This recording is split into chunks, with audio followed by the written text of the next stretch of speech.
Have you ever heard of a book so massive, so mysterious, that people say it was written with the help of the devil himself? Get ready, because today we're diving deep into the legend of the Codex Gigas, better known as the Devil's Bible. This isn't just any old book. It's a medieval manuscript of truly epic proportions. It's nearly 3 feet tall, weighs a staggering 165 pounds, and is made from the skins of over 160 animals. It's so huge that it takes at least 2 people just to lift it. But its size isn't the most shocking thing about it. The real mystery lies in how it was created, and the chilling legend that surrounds its single, massive illustration of the devil. So, what's the story behind this colossal book? Legend takes us back to the early 13th century, to a Benedictine monastery in what is now the Czech Republic. A monk, whose name is lost to time, had committed a grave sin, breaking his sacred vows. As punishment, he was sentenced to be walled up alive, left to slowly perish. In a desperate plea to save his life, he made an audacious promise to the abbot. He swore he would create a magnificent book containing all human knowledge in just one single night, a book that would bring eternal glory to the monastery. The abbot, likely skeptical but intrigued, agreed. The monk was given his tools and materials and locked in his cell. As the hours ticked by, midnight approached, and the monk realized the impossibility of his task. He had barely made a dent. In his utter despair, he did the unthinkable. He prayed, but not to God. He called upon a fallen angel, Lucifer, the devil himself, for help. He offered his soul in exchange for finishing the book by dawn. According to the legend, the devil appeared and struck the deal. In a flash of supernatural power, the entire manuscript was completed in a single night. Every word, every intricate illustration, every colorful capital letter was finished before the first light of morning.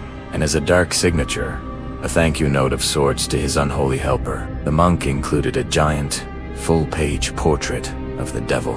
This terrifying image is what earned the book its infamous nickname. It's a chilling reminder of the dark pact that supposedly brought this incredible manuscript into existence. Now, let's separate the legend from the facts. Modern experts have studied the Codex Gigas extensively, and their findings are just as fascinating, though a bit less supernatural. Analysis of the handwriting, the style of the ink, and the overall consistency of the work suggests that it was indeed written by a single person, a single scribe. This is absolutely mind-blowing. Think about the sheer dedication and skill required. The text is incredibly uniform, with no signs of aging, fatigue, or changes in style that you'd expect over a long period. But here's the kicker. Creating a manuscript of this scale wasn't a one-night job. Scholars estimate it would have taken one person, working non-stop, at least 5 years, to write the text alone. If you factor in the elaborate illustrations, the ruling of the pages, and all the intricate details, the project would have likely taken 20 to 30 years to complete. A lifetime's work for one dedicated individual. So, while the devil might not have guided his hand, the real story is one of incredible human endurance and commitment. The scribe who created this masterpiece was a true master of his craft. So what's actually inside this giant book? It's not just the Bible. The Codex Gigas is more like an encyclopedia of medieval knowledge. It contains a complete Latin translation of the Bible. But that's just the beginning. It also includes the famous Antiquities of the Jews by the historian Josephus, Isidore of Seville's etymologies, which was a comprehensive encyclopedia of the time, and a collection of medical works from ancient Greece. There's even a section on practical knowledge, like how to perform an exorcism, and a calendar of saints. It was truly designed to be a library in a single volume, a repository of both religious and secular wisdom. And then we come to the most famous page of all, the full-page portrait of the devil. It's an incredibly striking and unique image for its time. It's located on page 577, right across from an illustration of the heavenly city. The contrast is stark and deliberate.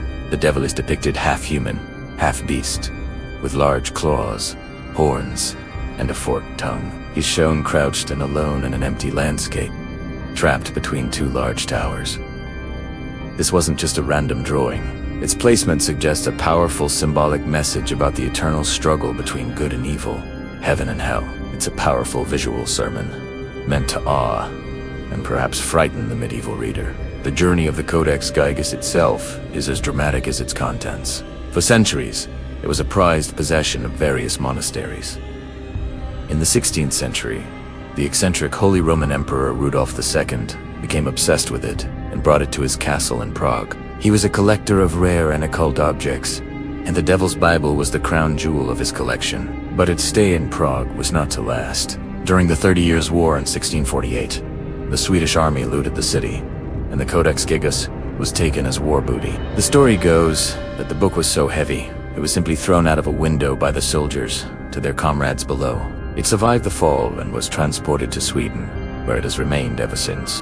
Today, it is housed in the National Library of Sweden in Stockholm, displayed in a climate-controlled case for all to see. It's amazing to think about the journey this book has taken, surviving wars, fires, and the passage of nearly 800 years. One of the enduring mysteries of the Codex Gigas is the mystery of the missing pages. The original manuscript had 320 vellum leaves, but at some point in its history, 8 pages were cut out. Nobody knows for sure who took them, when, or why. What was on these missing pages? The theories are wild. Some believe they contained the secrets of the original monks' pact with the devil, or perhaps a more dangerous, apocalyptic text that someone thought was too perilous for the world to see. Others suggest a more practical reason, that they simply contained the monastic rules of the Benedictine order and were removed when the book left the monastery. Whatever the reason, their absence only adds to the book's mystique. So, was the Codex Gigas a product of a demonic pact, or the life work of a master craftsman? While the legend of the monk and the devil makes for an incredible story, the evidence points to a feat of human artistry and devotion that is, in its own way, just as miraculous. It represents a level of dedication that is hard to even imagine today. A single person pouring their entire life into one creation, a testament to knowledge, faith, and art. The Devil's Bible is more than just a spooky legend. It's a priceless cultural artifact and a window into the medieval world. It challenges our understanding of what one person can achieve. What do you think? Do you believe the legend, or are you convinced by the scientific explanation? The story of the Codex Gigas continues to fascinate and inspire AW, reminding us that sometimes the most incredible stories are the ones that are actually true. It's a legacy written in ink and vellum, a story of dedication that has outlasted empires. Thanks so much for joining me on this deep dive into the Devil's Bible.